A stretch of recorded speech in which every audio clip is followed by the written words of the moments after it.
right, question number one. But what does your company do? Okay, well, I have a custom furniture and design agency, and I do custom millwork. I do for commercial and residential full retrofit build-outs for like cafes like this.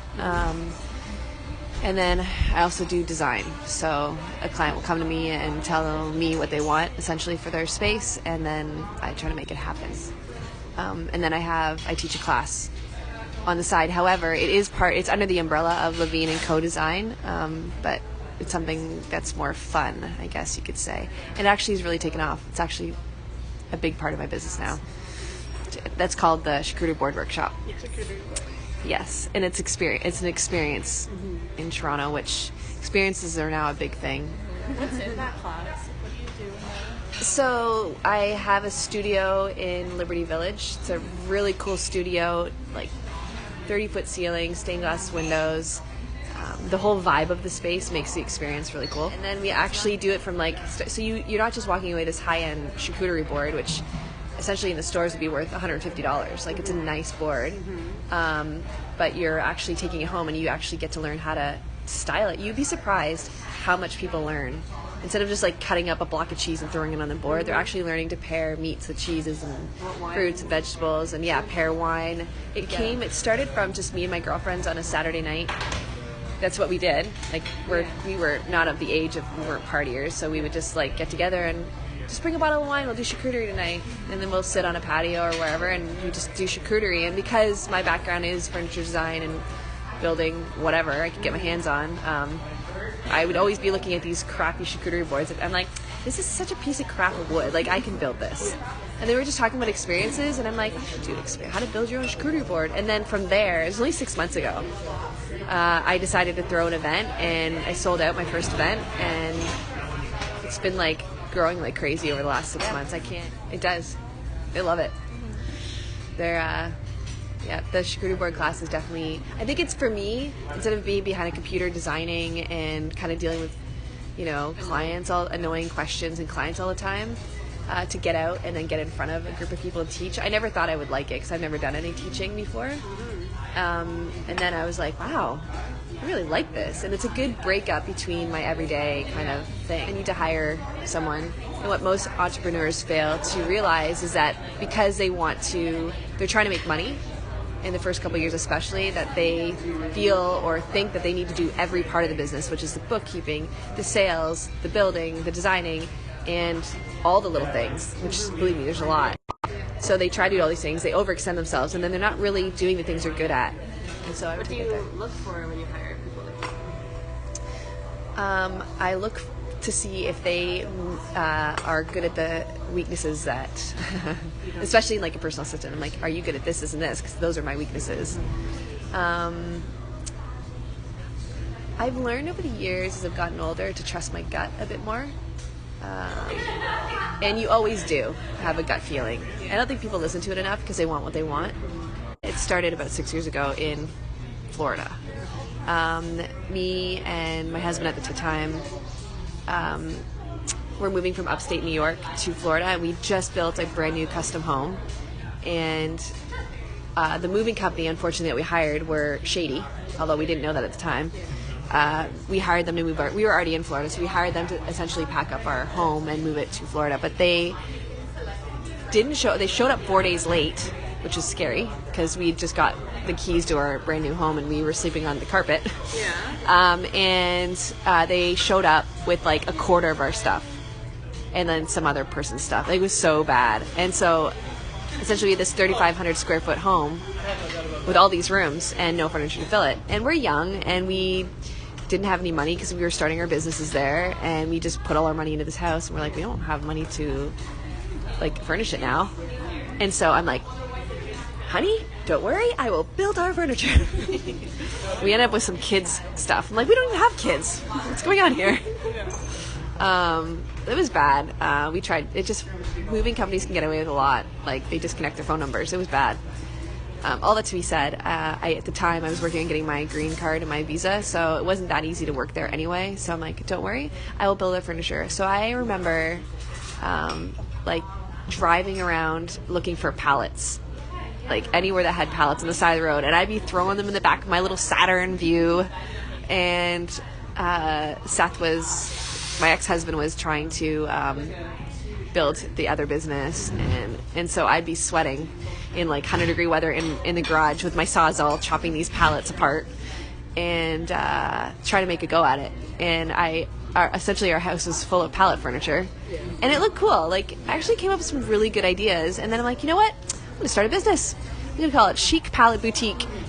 And like, it was a cute little, like, I remember having my first big sale at some like little design company in Boston, and they bought like was making these pallet trays with little handles on them, and I was painting them, and they're cute, and I sold a bunch of them, and I was like, oh, I could totally do this.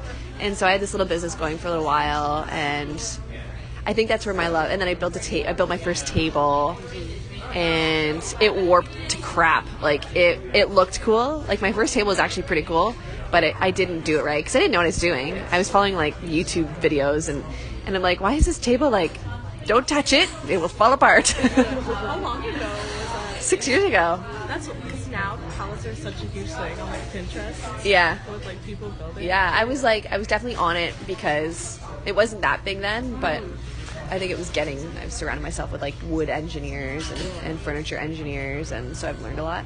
Did you like attend classes eventually, or how did you learn for real? I did a lot of YouTube University. I did a lot of reading, and I honestly surrounded myself with brilliant people and just learned. Like, I called up when I moved back to Canada after my divorce. I didn't know what I was going to do. I had actually had a fairly successful custom food truck and trailer business, and actually did really well. And I built those too, so I learned like plumbing, electrical, metalworking. Like, I learned it all, and I was like a sponge. I loved it. I love building. I love using my hands. And I'm like, I don't want to just work for someone. I'm 30, almost 37 now, so yeah, 2.5 years ago, I guess. I just didn't want to. I want to do something with my. I knew that I was made to do this on my own and like spread my wings. I hate that question because I have done partnerships a couple times, and I'm like, I do believe it can work for people. Now, maybe not for me. Maybe because I'm just too passionate or too like headstrong or whatever it is, or maybe I'm just made to do it this way. Did you require an external investment to start your business? I didn't. So obviously I've had lots of businesses over the last 12 years. And thankfully, with my one business, I was able to sell it for a decent amount of money, so that was able to float me into the next thing, and then the next thing, the next thing. Now, I do sometimes look at people who would like to do businesses, and they just don't have the capital to do it. So fortunately for me, I've been able to do this with other businesses I sold, or a house, or whatever. So it's worked in my benefit that way. So I haven't needed that. Now I've had people approach me to invest, but yeah, I mean, I haven't went for it. I've been able to do it, thankfully, on my own. I mean, I've been kind of poor, but yeah, no, I didn't need an investor, but most people do. Now, if I hadn't sold my other businesses and moved back to Florida, which me and my ex were able to acquire. Somehow we just built it up, and we were able to sell it for good money. And we didn't have an initial investment for that either. Then I probably would have.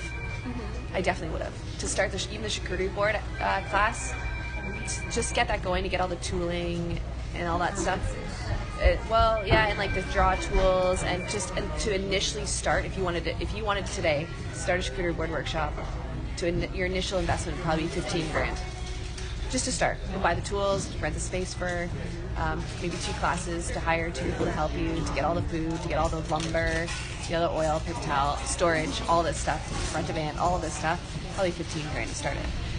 How did you find the girls that like teach like how to make the charcuterie boards? They're 2 of my really close girlfriends. Oh yeah. Yeah. So I didn't know if you I was like, how would you find someone? Well, it's like true that? Because most people work 9 to 5s. However, a lot of people that I surround myself with, they're all like entrepreneurs. It seems like the city is full of them, and these two, like Samantha and Bonnie. Bonnie is a designer. She's actually a wedding dress designer, and she designs suits, and she's brilliant. She's really good. Mm-hmm. And then Sammy, she's a designer as well. None of us have like real degrees or anything. We're just kind of passionate about creative. Do you have a business model? Business model. Do you have a plan? Or like I think you'll find probably a lot of entrepreneurs a little bit crazy, and some of them don't have plans. Most of them don't have plans, which is why they probably need people around them to help them organize. And my friend Sam was saying this the other day. She's like, I feel like you passionately like rush ahead without having all your ducks in a row, which is true. Like, I will go into a meeting and say yes to everything, and then come out of it like, I don't know how to do any of that. I'm gonna figure it out. So I actually don't typically. I have a vision in my head of what I want and what I see visually in my head. I never know how to get there, and I figure it out along the way. So when you ask if I have a plan, typically not, which makes it difficult. Yeah. And that's why a lot of tears happen along the way. But I can tell you, I forge ahead, and I get things done. Now, someone who is typically more or less has to have all their ducks in a row and organized, they miss out. And my friend Sam was saying that to me. She's like, I'll make sure everything has to be perfect before I approach or go for it. But then I'm like, is it perfect enough? And then you just kind of dilly-dally. Meanwhile, I'm like way far ahead, up there, already getting the job that I don't really have the means to do. And I'm like, we'll just figure it out. So how has the business changed from like its original idea when it first started? Oh, that's funny, because someone was saying, someone asked me recently, what if charcuterie boards like become like not a thing that's cool to do anymore? I'm like, I'm not worried, because it's always something. I'm always changing. True.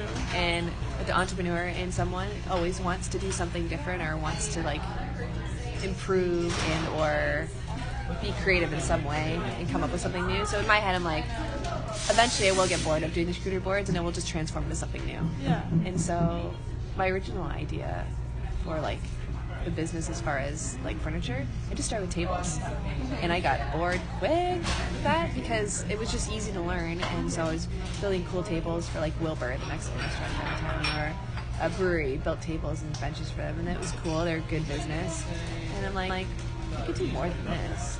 And so it's transformed into more custom furniture and more retrofits, like coming into a commercial space and thinking like I could do like the roof that's hanging low, or like a metal structure or whatever. And so it's definitely transformed. I think if you're not transforming or growing in your business, then it becomes stale. And I'm just talking about my line of work. I mean, even for technology, say you're in the technology sector, technology is changing every day. So that's a whole other different kind of growth.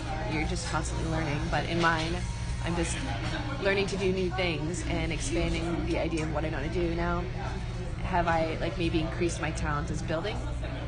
Maybe, yeah, I've come a long way, but I'm now more on the design side of things. So I'm learning how to design more on the computer and project manage more. And that's typically what happens as you own a company anyway. You're kind of getting off the floor and having other people do like manual work.